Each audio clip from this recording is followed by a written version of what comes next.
We come here as City Waldorf Cares. We are the office sector, City Waldorf.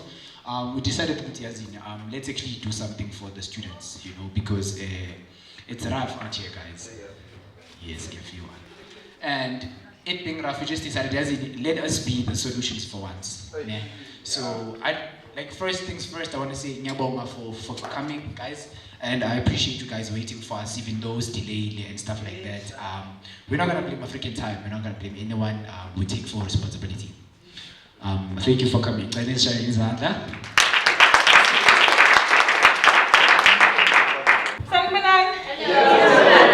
Ninjani. Yantanda.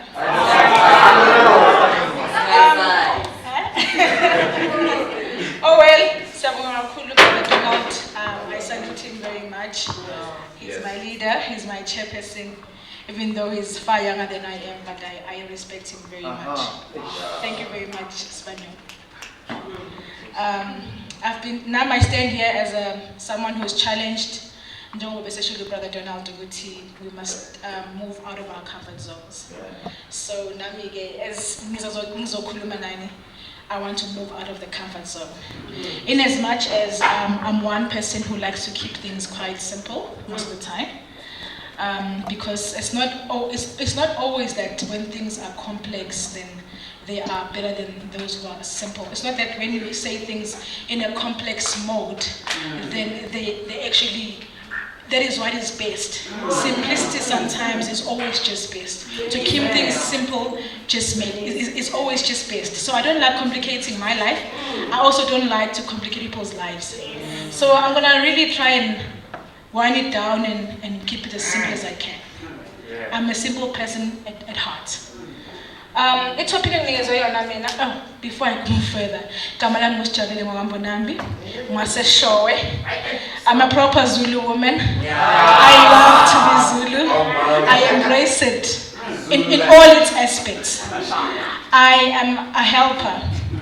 I am not a head. I am a helper to a head. So I embrace culture very much. I am a Christian who embraces culture and respects culture. Namhlanje ngizobonga leadership engithembile with this topic namhlanje is how to balance relationships and academics. Come on!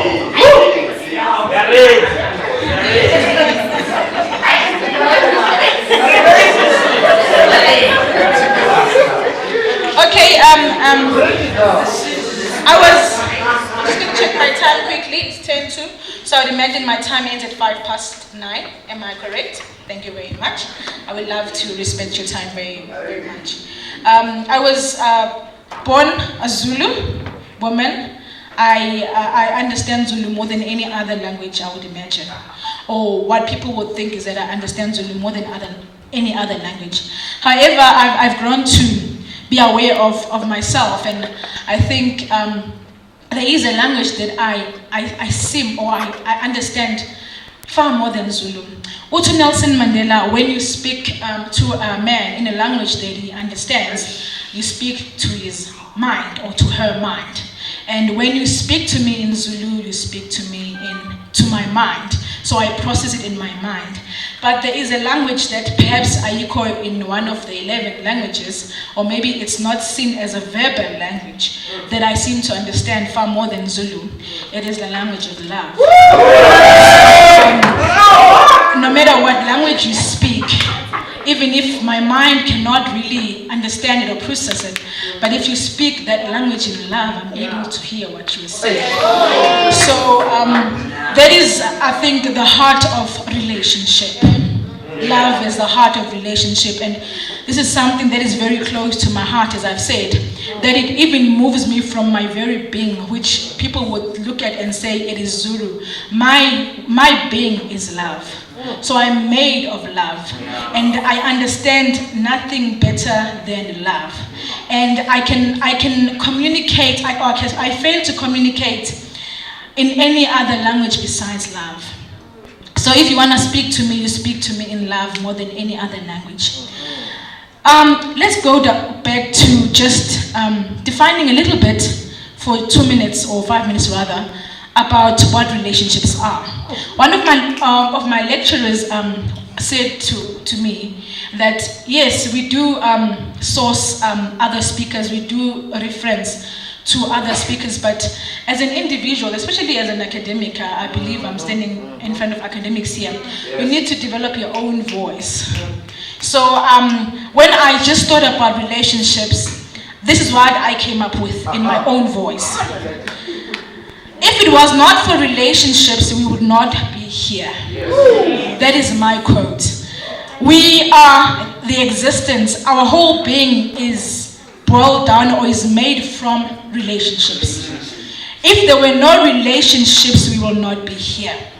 That is my take when it comes to relationships. So in other words, this quote or this definition of my definition of what relationships are, it comes to a conclusion that one can never really live outside relationships.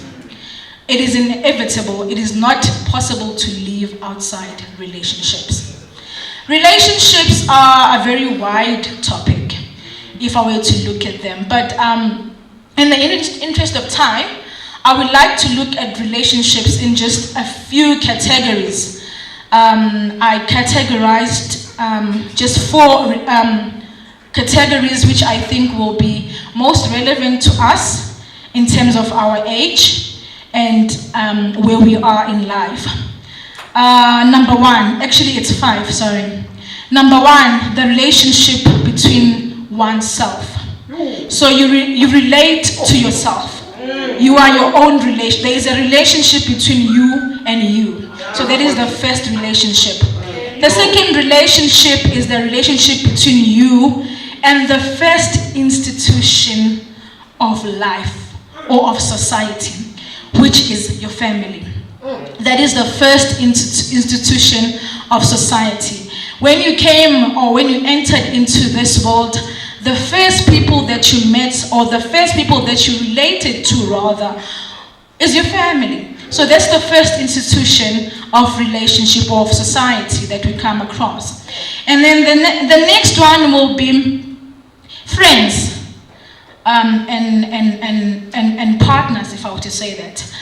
When we move from family, we come into institutions, be it primary school, high school, and even university, as we are in university. And there we meet friends and even partners in terms of romantic relationships. So that is the second portion of our relationships, or the second institution of our relationship. And the third institution of our relationship is our academics. We relate to our academics. We need to actually have a relationship with our academics. That is the third institution. And the fifth and the last institution is financial relationship. It is important to have a relationship. It is important to have a relationship with your money. So I would like to also talk about the relationship between you and your money. So going back to really a definition, one psychologist named Maslow calls relationships a need. Just like a person would need food to live, will need shelter, will need clothing, we need relationships. We live through and by relationships. So it will be an error when someone says they would live a complete and a full life outside relationships. Honestly, if I were to think just for a minute, think of yourself outside any relationship and tell me how you would really function. It will not be possible. Yes. Will it be? So relationships are an integral part of our lives. And it's very important that we take into our time into consideration that we look at relationships and how we actually relate to ourselves and all these different categories of our lives. Okay. The last bit of this presentation. How you balance yourself and all these 4 categories outside yourself, which is family, friends and partners, academics, and finances. I'm going to start with self, because that's the innermost and that is the most basic part of relationship. It's important to relate to yourself. It's important that you have a good and healthy relationship with yourself. Because everything else boils from how you view yourself. Psychologists will call it a law of perception.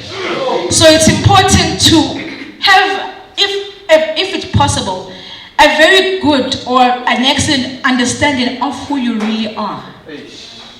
Because this one pastor was talking this other day, and he said, as people, we're very quick, or we're very good at evaluating how other people treat us or how other people relate to us. But then, and we are very quick to say, this person does not treat me rightfully, or I don't deserve this. But honestly, if you were to take a moment and come back to yourself and say, if you were to relate to yourself, or if you were to be in a relationship with yourself, do you think you would do that to yourself? Whatever it is that you think you deserve from other people, would you give it to yourself? So that it's very important to have a relationship with yourself first. Think about this. Let's talk about just relationships. I know this is exciting. Would you date you? Yes. Would you date you?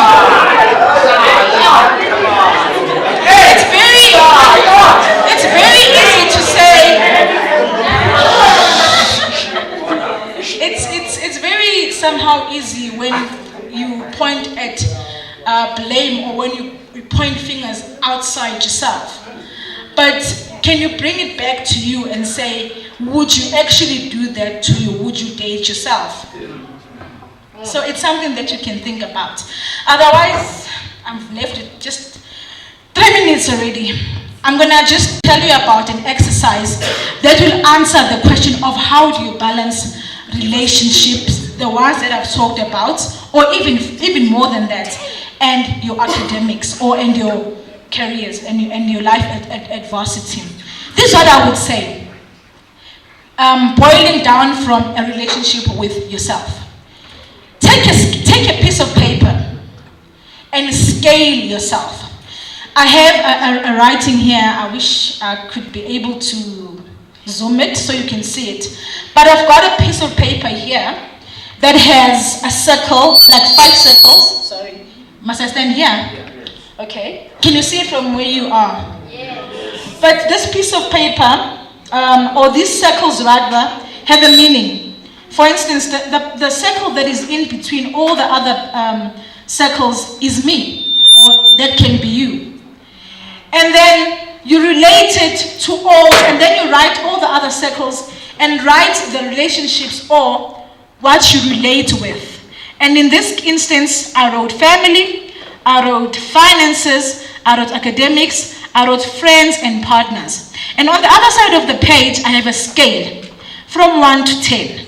So what you'll do is that you'll have a table with 10 slots, and you write good and bad, right?